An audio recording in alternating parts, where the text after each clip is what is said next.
Jesus has told them that the kingdom is coming.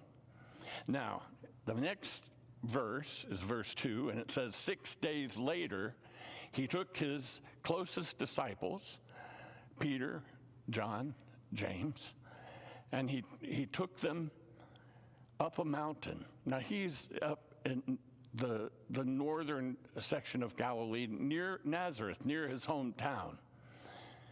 And he goes up the mountain, and that's where he's transfigured, meaning he metamorphosizes, right? He changes in appearance, and he becomes glowing white like lightning.